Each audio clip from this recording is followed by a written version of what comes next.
Hey YouTube, it's me, Jim the Giant. So today I'm going to be responding to BioS 3 Training's video, breaking news, scientific studies not accurate. So as a science guy myself who's also making progress in the gym, I thought it'd be worth my time responding to this video. In short, yeah, you're right, but you're also wrong, and hopefully this video will help people on both the bro and the science extremes of this whole debate. So with that being said, let's get on with your video. Today we're going to talk a little bit about science. We're going to do a little science class. And why we're talking about science is, some of you may know that little twerp science geek with the glasses is back. And he's fucking with me because he thinks he's funny. I left that clip in there for a bit of context. Personally, I don't have a problem with Ian or Jerry, but I do think that disagreements and debate and that kind of thing is a really healthy thing, even if it can get quite heated. I'm not one of these hippie motherfuckers who thinks we have to be nice to each other constantly and thinks that if you disagree with someone you should just keep quiet. No, if I think someone's full of shit, I'll let them know, and if you think that I'm full of shit about something, then you should let me know as well. That's how we make progress. You realise that what you were doing was wrong, and so you try something else, and you keep trying different things until you find something which actually works. So for that reason, yeah, I think that disagreements can be a very healthy thing. So with that little bit aside, let's get on with the video. And I just think it's perfect timing that, you know, he comes back and this story comes out in the news. So here we go. I get picked on because I'm a bro. I get pushed around because I'm not a scientific guy. I don't have the scientific studies to back up my claim, etc., etc., etc. But now, as this new information comes to light, neither do you, science geeks. You don't even have the scientific interpretations to back up your claims either. You know why? Here we go. Los Angeles Times, November 5th. That's today. They posted a story about, a few years ago, scientists at the Thousand Oaks biotech firm set out to double-check the results of 53 landmark papers in their fields of cancer research and blood biology.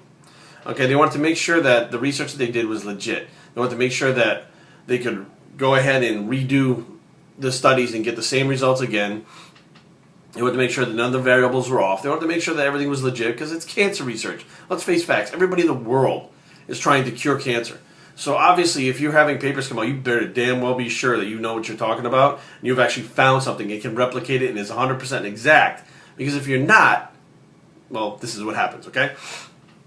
The idea was to make sure that research on which Agman was spending millions of development dollars is still held up.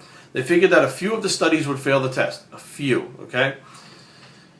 That the original results couldn't be reproduced because of the findings were especially novel or described fresh therapeutic approaches. But what they found was startling. Of the 53 landmark papers, only 6 proved valid. 6. That's not a very high percent. Okay? So now basically people put out these studies, put out these papers, put out all this information on cancer research, and it's bullshit. It can't be replicated. No wonder why there's so many failures with cancer and people die. Because they don't even know what the fuck they're doing. People are following papers put out by other people that are not valid. They can't replicate the studies. They can't do them. It is not legit. It's not real. Okay, so now I'm going to explain why people are pissed off with you for putting out that video. Now, again, I actually do like you as a person, so this is nothing personal. I've actually made much better gains as a result of listening to your videos and learning from your experience. So, yeah, this is nothing personal. This is simply an attack on the views which you've put forward.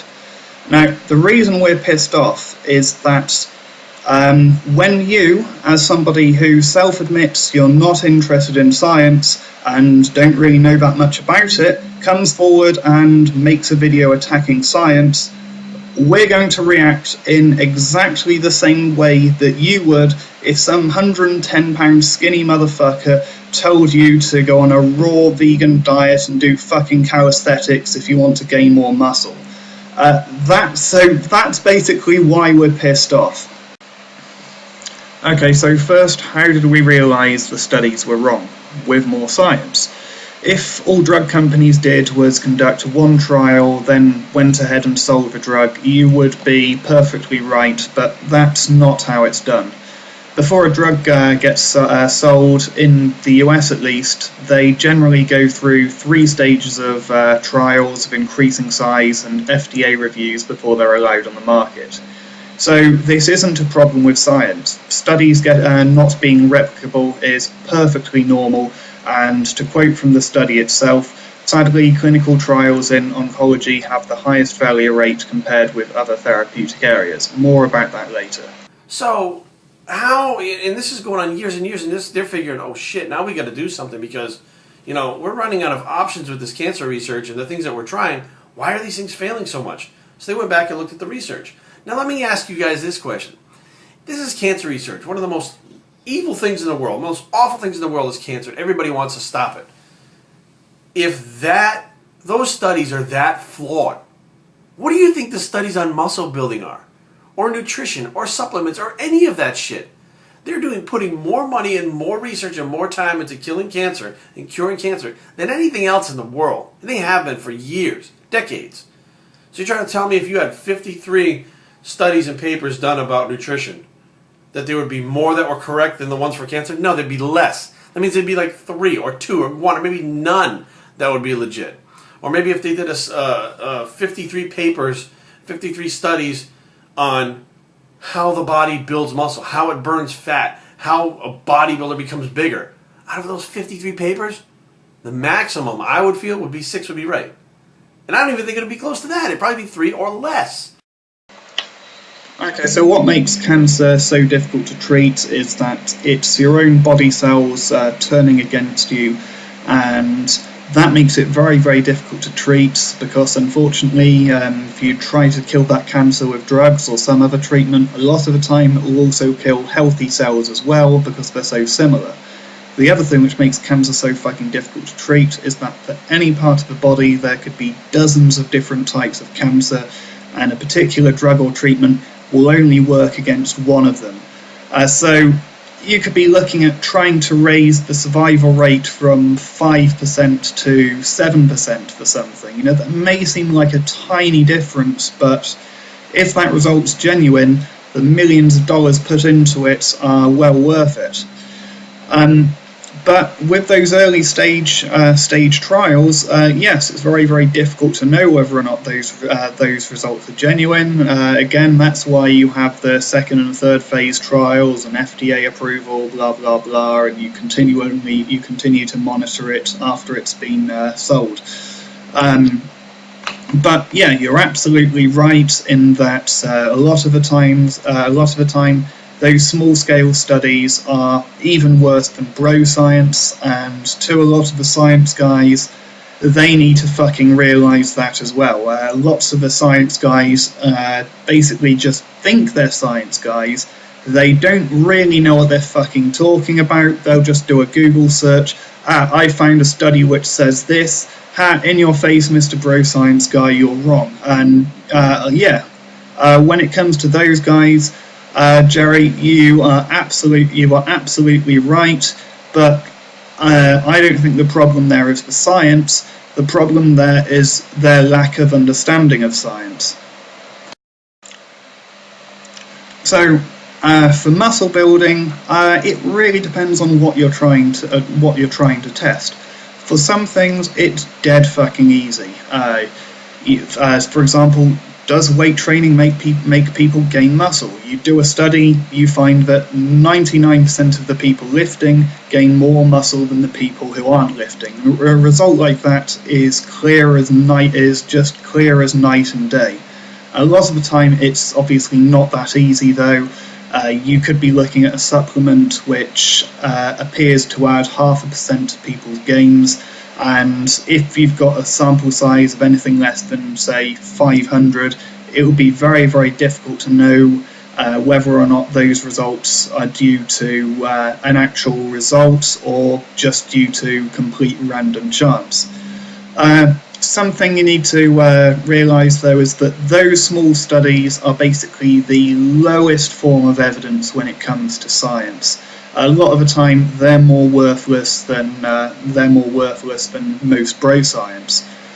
If you want something more robust, that's when you'd start looking at systematic reviews and meta-analyses. And what they do is basically take all of the data which is known, pull it all into one mega study, and then pull it all into one mega study, and that massively reduces your margin of error. Some meta-analyses go into a lot more detail than others. Some will give studies which are conducted well more credence than those which have inadequate controls and all of that kind of thing. But that's a topic for another video.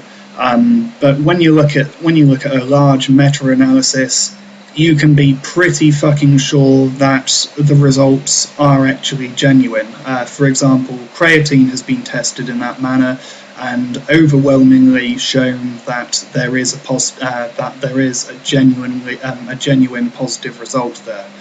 So yeah, you're right. The science guys do need to be aware that these small studies are often complete horseshit. But the problem there isn't the science, the problem is not enough science. They don't know what the fuck they're talking about, they haven't looked into it enough, they haven't looked over the methodology, they don't understand publication bias and all of that kind of thing, and they need to fucking know that stuff before they go shoving a study in your face. So, here's the complaint that I have.